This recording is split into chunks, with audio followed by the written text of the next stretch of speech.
Hello दोस्तों।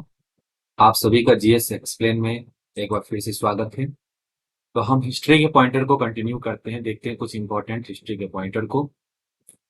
ठीक है। तो पहला पॉइंटर जो इस वीडियो का है वो है अशोक द्वारा उत्कीर्ण कराए गए किस अभिलेख से कलिंग विजय का उल्लेख मिलता है। तो कलिंग विजय का जो उल्लेख मिलता है वो है आपका 13वें अभिलेख से, मतलब 13th रॉक एडिक्ट जो अशोका का है, उससे जो है आपका कलिंग विजय का जो है साक्ष्य मिलता है वहां से। ठीक है, नेक्स्ट पॉइंटर को देखते हैं।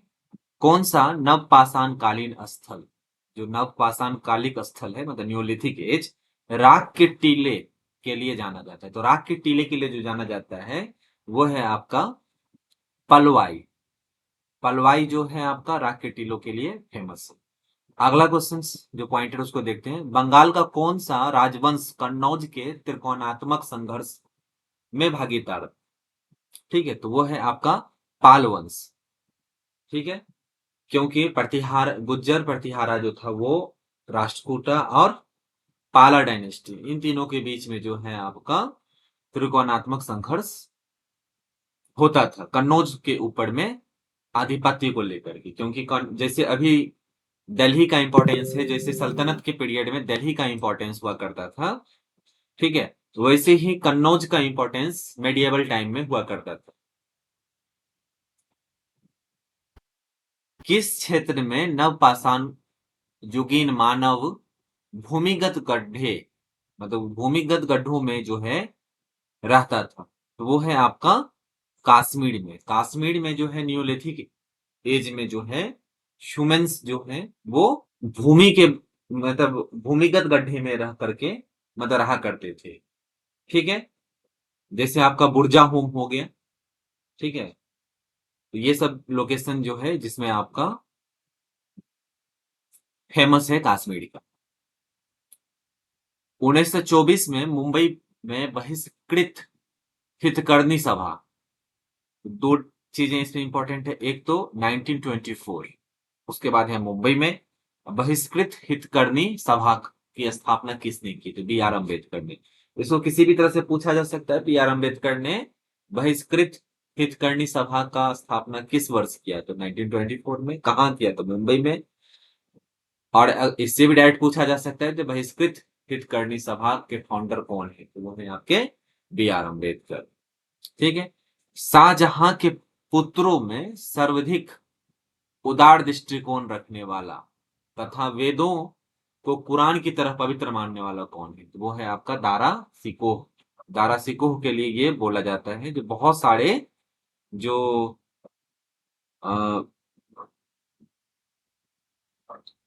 बुक्स जो आपका हिंदू लिटरेचर से रिलेटेड था उस टाइम का, ठीक है, उपनिषद, ठीक है, तो उसका उसने बहुत सारे उपनिषदों का जो है वो ट्रांसलेट किया था। ठीक है, तो ये जो है आपका दारा सिकोह जो है वो आपका उदारवादी दृष्टिकोण के लिए माना जाता है। भारतीय स्वाधीनता आंदोलन का सरकारी इतिहासकार था, तो भारतीय स्वाधीनता आंदोलन के जो सरकारी इतिहासकार थे वो है आपके S N Sen. S N Sen नाम याद रखना है, ये जो है आपके गवर्नमेंट की तरफ से जो हिस्टोरियन थे वो थे। दक्षिण मुंडित सिर वाली गुप्तकालीन बुद्ध मूर्ति प्राप्त हुई है, तो ये जो आपका दक्षिण मुंडित सिर वाली गुप्तकालीन मूर्ति जो है वो मानकुमर जो कि आपके प्रयागराज के पास है वहां से प्राप्त हुआ। चंद्रगुप्त के दरबार में राजदूत बनाकर मेगस्थनीज को किसने भेजा था, उसको जो है आपका सेल्यूकस निकेटर ने भेजा था, जो कि आपके अलेक्जेंडर के सेनापति थे। ठीक है, उन्होंने मेगस्थनीज को चंद्रगुप्त मौर्य के दरबार में राजदूत बना करके भेजा था। किस इमारत में पिट्रा ड्यूरा का प्रथम बार उपयोग किया गया। ठीक है, ये आगे चल के ताजमहल समय भी यूज हुआ था इसका, पिट्रा ड्यूरा का। ठीक है, ये सजावट है जिसमें आपका अलग अलग फ्लोरल डिजाइन में जो है आपका प्रेसियस स्टोन वगैरह सब जो है लगाया जाता है। तो इसका जो प्रथम बार जो यूज हुआ था वो था आपका एतमादोला का मकबरा। एतमा दोला का मकबरा में सबसे पहली बार जो है आपका पिट्रा ड्योरा का यूज हुआ था। ये नाम इंपॉर्टेंट है, तो इसे ध्यान पे रखना है। आजाद हिंद फौज के किन 3 अधिकारियों पर दिल्ली के लाल किला में मुकदमा चलाया गया, या आपको इससे इसे पूछा जा सकता है, दिल्ली के फेमस लाल किला केस से कौन कौन जो है आपके रिलेटेड है?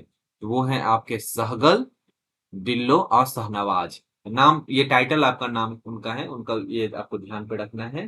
ठीक है, बीपीएससी में भी ये क्वेश्चन आ चुका है, एक बार पूछा गया था इनके लिए केस किन्होंने लड़ा था। बहुत सारा जो है ऑप्शंस था, जिसमें से भोला भाई देसाई का जो ऑप्शन जो है वो सही ऑप्शन था उसमें। शिशुनाग वंश के किस शासक के समय वैशाली में द्वितीय बौद्ध संगति का आयोजन किया गया? ठीक है, तो ये है आपका कालाशोक। कालाशोक के समय में जो मगध का कैपिटल था, कुछ दिनों के लिए वैशाली शिफ्ट कर दिया गया था। तो उसी समय में जो है वैशाली में कालाशोक के द्वारा द्वितीय बौद्ध संगति का जो है आपका आयोजन किया गया था। ठीक है, तो मध्य प्रदेश में अगले पॉइंटर की तरफ चलते हैं। आदमगढ़, मतलब 2 लोकेशन है मध्य प्रदेश में, आदमगढ़ और राजस्थान में बागौर से प्राचीनतम साक्ष्य मिले हैं। ये किन चीज से रिलेटेड है अगर पूछा जाए तो वो है आपके पालतू जानवरों के। ठीक है, तो पालतू जानवरों के साक्ष्य कहां कहां से मिले हैं? तो राजस्थान के बागौर और मध्य प्रदेश के आदमगढ़ से। तो ये आपको ध्यान पे रखना है। मोहनजोदड़ो की खुदाई किस नदी के तट पर हुई थी? तो वो है आपका सिंधु नदी के तट पे, इसीलिए इसका इंडस वैली सिविलाइजेशन भी बोला जाता है। ठीक है, क्योंकि यहाँ का जो भी टाउन प्लानिंग था उसी को वो इस सारे सिविलाइजेशन में फॉलो कर किया गया है। ठीक है, तो ये आपको ध्यान पे रखना है। बंगाल में आतंकवाद क्रांतिकारी आतंकवाद की सांस्कृतिक पृष्ठभूमि को किसके लेखन ने सशक्त किया? ठीक है, तो वो है आपका बंकिम चंद्र चट्टोपाध्याय। ठीक है, इनके द्वारा लिखा गया बुक सब, जैसे आनंद मठ वगैरह सब। ठीक है, वो जो है आपका क्रांतिकारी आतंकवाद की सांस्कृतिक पृष्ठभूमि को सशक्त बनाया था। ठीक है, किस हड़प्पा कालीन स्थल से एक सूचना पट अभिलेख का साक्ष्य जो है वो मिला है? वो है आपका धोलावीरा से। ठीक है, फेमस है आपका, बहुत सारे एग्जामिनेशन में आया हुआ है ये क्वेश्चंस।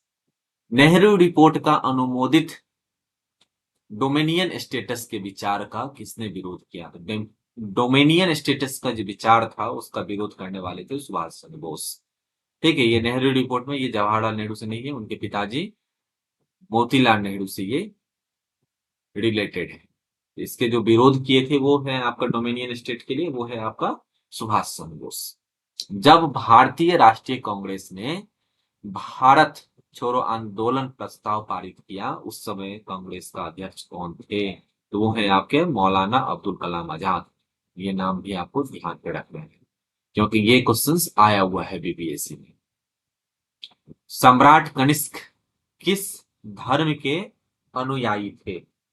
ठीक है, तो सम्राट कनिष्क जो है बौद्ध धर्म की महायान महायान शाखा की, 2 तरह के शाखाएं थे, हीनायान और महायान। तो महायान शाखा के जो है वो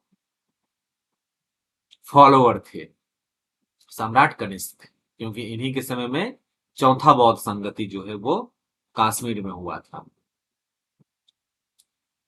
बदायूनी ने मतलब के अनुसार अकबर ने जजिया किस वर्ष समाप्त किया था? अकबर जो है 1564 में जजिया कर को समाप्त कर दिया है। ठीक है, विजयनगर के चौथे राजवंश आराविडु वंश। ठीक है, यहाँ पे राजवंशों के बारे में पूछता है तो आपको ध्यान रखना, जो चौथा राजवंश था विजयनगर में वो था आपका आराविडु वंश। इसकी स्थापना किसने की थी? ये क्वेश्चन आपको पूछा जा सकता है, मतलब तिरुमल ने इसका स्थापना किया था। कब हुआ था? वो है आपका 1570 ईस्वी में। तो ये दोनों तीनों पॉइंट्स आपको ध्यान पे रखना है। ठीक है, महात्मा गांधी एवं सरदार वल्लभ भाई पटेल द्वारा खेड़ा आंदोलन, जो खेड़ा सत्याग्रह था, प्रारंभ करने का क्या कारण था? ठीक है। तो इसका जो मुख्य कारण था वो है आपका ब्रिटिश सरकार द्वारा मनमाने लगान निर्धारण करने तथा उसे माफ करने से मना करने के विरोध में ये जो है आपका खेड़ा आंदोलन जो है वो प्रारंभ किया गया है। नेक्स्ट पॉइंटर की तरफ चलते हैं हम। मुगल कालीन चित्रकार जो शिकार के चित्र बनाने में निपुण था, ये ऐसा क्वेश्चन पूछा जा सकता है। ठीक है, वो है आपके मंसूर। मंसूर जो है आपके वो मुगल कालीन चित्रकार मतलब जो थे, मतलब चित्रकार थे जो शिकार के चित्र बनाने में निपुण थे। श्रवण बेलगोला स्थित गोमतेश्वर की प्रतिमा जो कि जैनियों के अंतिम तीर्थकर को दर्शाता है कि स्थापना किसने की। तो इसकी स्थापना जो है चामुंडराय ने किया था। तो ये नाम आपको ध्यान पे रखना है। ठीक है, ये भी पूछा जा सकता है जो गोमतेश्वर की प्रतिमा जो है वो किन से रिलेटेड है। तो वो है आपका अंतिम जो तीर्थकर थे भगवान महावीर, उनसे रिलेटेड है। ठीक है, चार आश्रमों का सबसे पहला उल्लेख, ठीक है, कहाँ मिलता है। तो वो जो उल्लेख मिलता है वो है आपका जबालो उपनिषद में। ठीक है, तो चार वर्ण सिस्टम आपका जो है आपका मतलब आश्रम सिस्टम जो ब्रह्मचर्य गृहस्थ, ठीक है, ये वाला जो आपका था वानप्रस्थ संन्यास। ठीक है, तो इसका जो पहली बार जो है आपका उल्लेख मिलता है वो है आपका जवालो उपनिषद में। ठीक है, तो हम जल्द ही नेक्स्ट पॉइंटर को लेकर के आएंगे। Thank you.